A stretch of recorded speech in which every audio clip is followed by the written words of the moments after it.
Capítulo 30. O Jovem Rico. Em Monterey, Michigan, no dia 8 de outubro de 1857, foi-me mostrado em visão que a condição de muitos observadores do sábado era semelhante à do jovem rico que veio a Jesus para saber o que deveria fazer para herdar a vida eterna.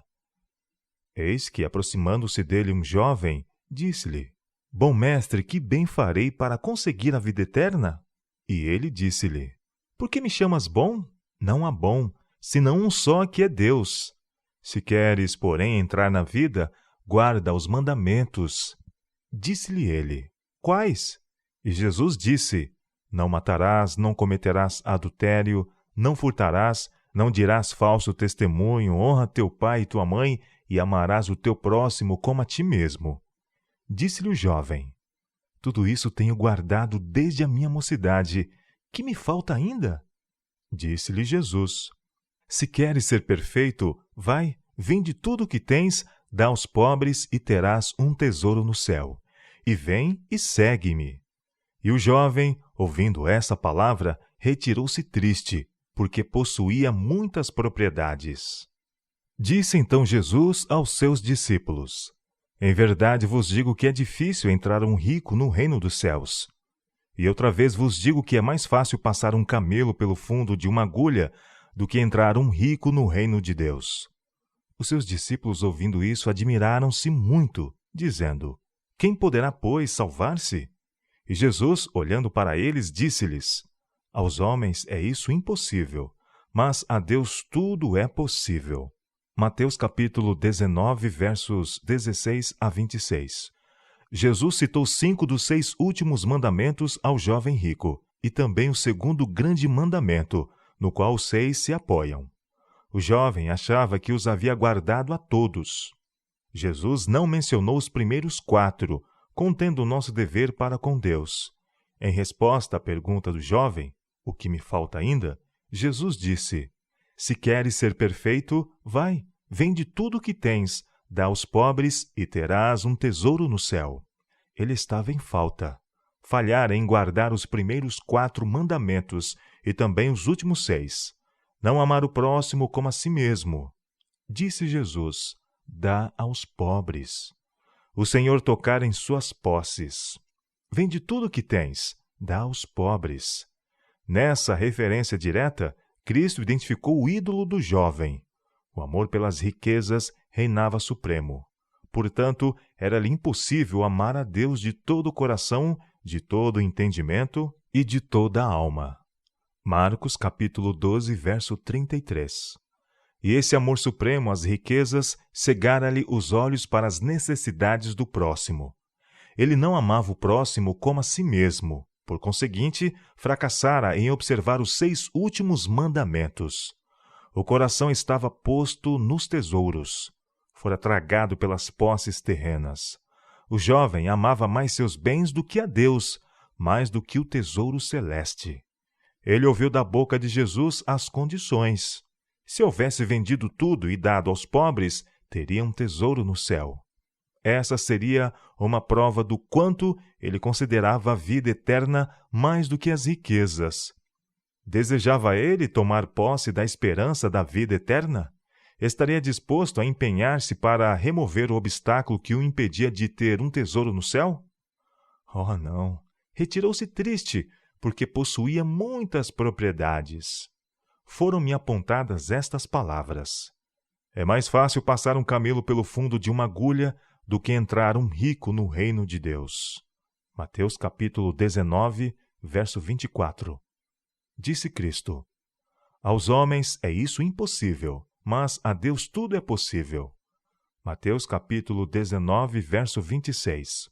Perguntou um anjo: Permitirá Deus que os ricos retenham suas riquezas e ainda entrem no reino de Deus? Outro anjo respondeu: Não, nunca.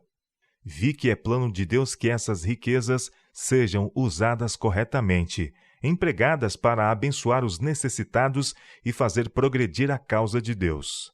Se os homens amam mais as riquezas do que ao próximo, mais do que a Deus e as verdades de sua palavra, se seu coração está nas riquezas, não pode ter a vida eterna. Eles prefeririam antes abrir mão da verdade do que vender os bens e dar aos pobres. Nisso, são eles testados para apurar-se o quanto amam a Deus, o quanto amam a verdade. E como o jovem rico da Bíblia, muitos se retiram triste porque não podem ter riquezas e também um tesouro no céu. Não têm condições de possuir a ambos e arriscam-se à perda da vida eterna por bens terrenos. É mais fácil passar um camelo pelo fundo de uma agulha do que entrar um rico no reino de Deus. Mateus capítulo 19, verso 24.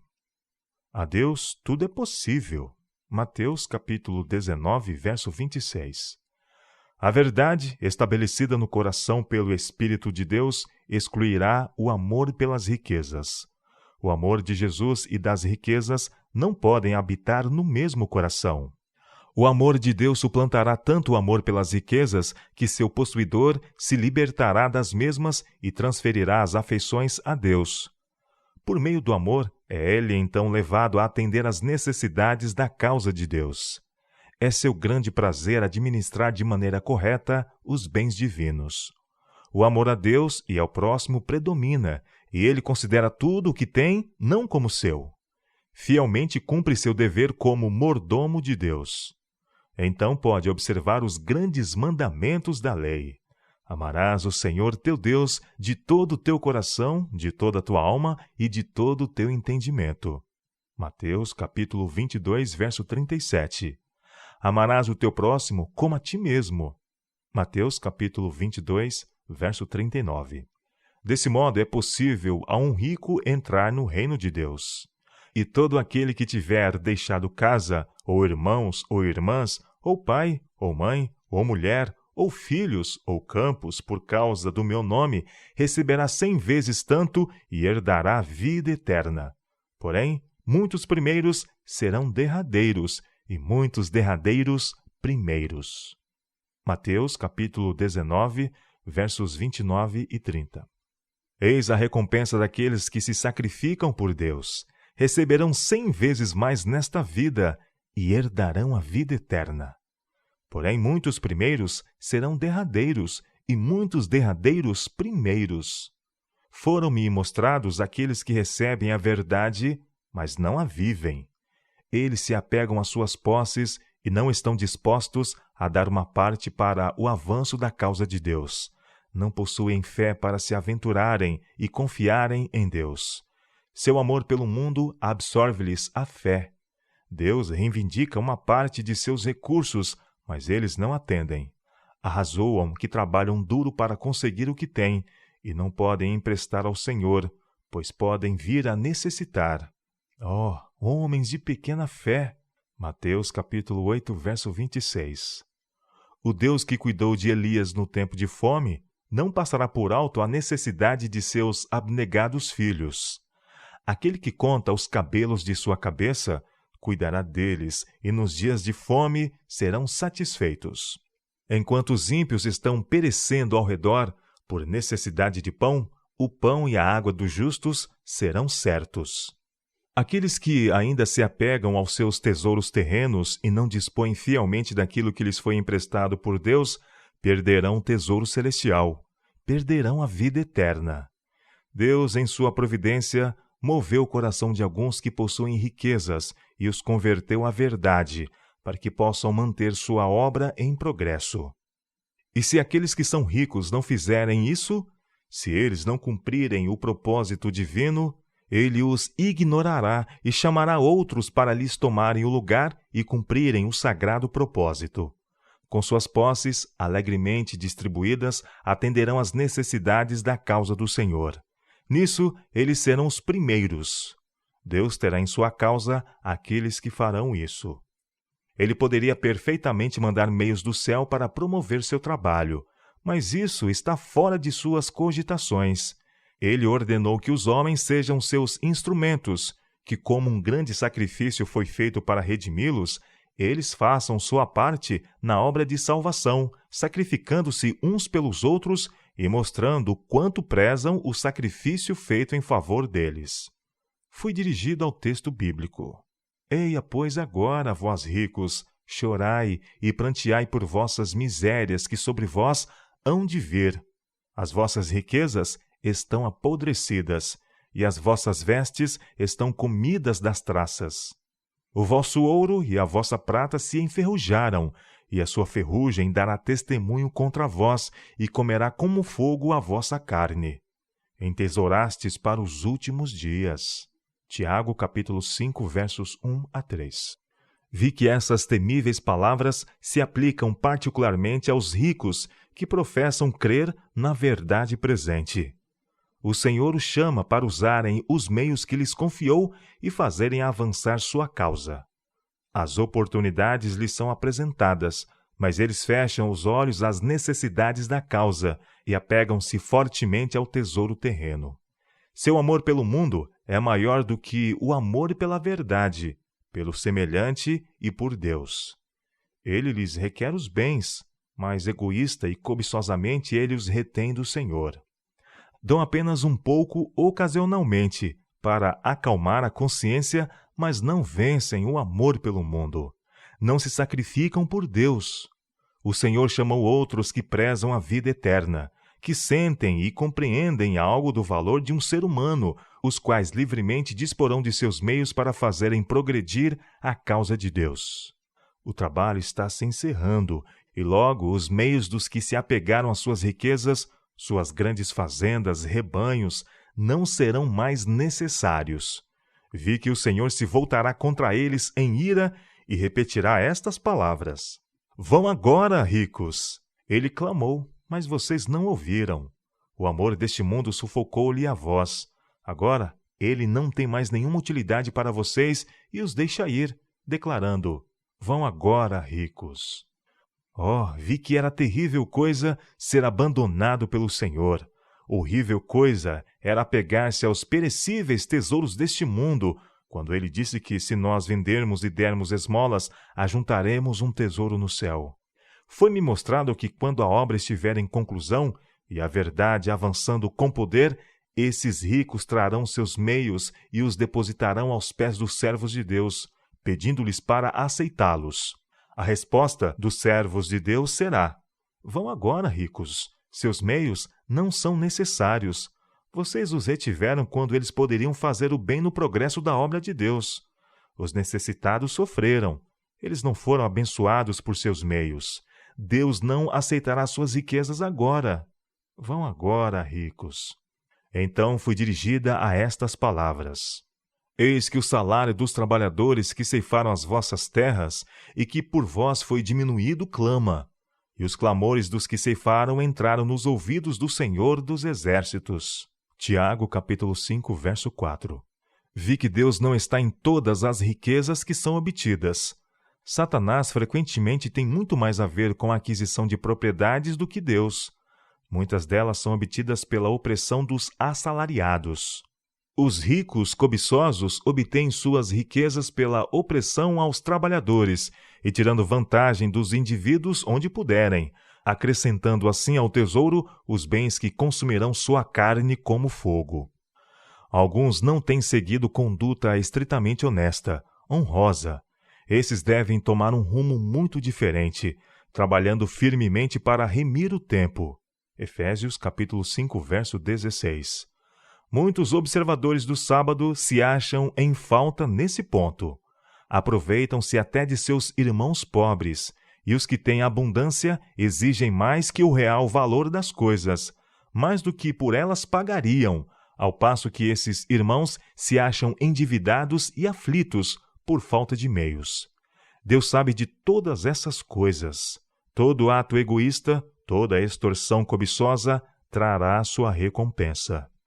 Vi que é cruel e injusto não ter consideração pela situação de um irmão. Se está aflito ou pobre, fazendo todavia tudo quanto lhe é possível, deve-se fazer-lhe uma concessão. Mesmo não se lhe deve exigir o valor total das coisas que compre dos ricos. Antes, estes devem ter para com ele sentimentos de misericórdia. Deus aprovará tais atos de bondade, e os que os praticam não perderão sua recompensa. Haverá, porém, um terrível registro contra muitos observadores do sábado, por atos mesquinhos e gananciosos. Fui dirigido ao tempo em que não havia senão poucos que escutavam e abraçavam a verdade. Eles não possuíam muitos dos bens deste mundo. As necessidades da causa eram divididas entre bem poucos. Então foi necessário que alguns vendessem suas casas e terras e procurassem um lugar mais barato para lhes servir de abrigo ou de lar, enquanto seus recursos eram franca e generosamente emprestados ao Senhor para publicar a verdade e para de outro modo ajudar o avanço da causa de Deus. Ao contemplar esses abnegados, vi que haviam sofrido privações para benefício da causa. Vi um anjo postado ao seu lado, apontando-lhes o céu e dizendo: vocês têm bolsas no céu. Têm no céu bolsas que não envelhecem. Resistam até ao fim, e grande será o seu galardão. Deus tem estado a tocar muitos corações. A verdade, porque alguns tantos se sacrificam, a fim de apresentá-la a outros, triunfou, e multidões a ela se apegaram. Em sua providência, Deus tem tocado o coração dos que têm meios, trazendo-os para a verdade, para que, à medida que sua obra aumenta, sejam satisfeitas as necessidades da causa.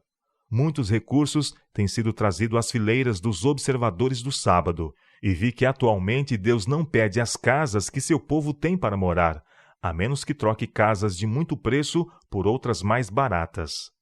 Mas se aqueles que possuem abundância não lhe derem ouvidos, não se separarem do mundo e dispuserem de parte de sua propriedade terras, nem se sacrificarem por Deus, ele os passará por alto e chamará aqueles que estão dispostos a fazer qualquer coisa para Jesus, até a venderem sua morada a fim de atender às necessidades da causa.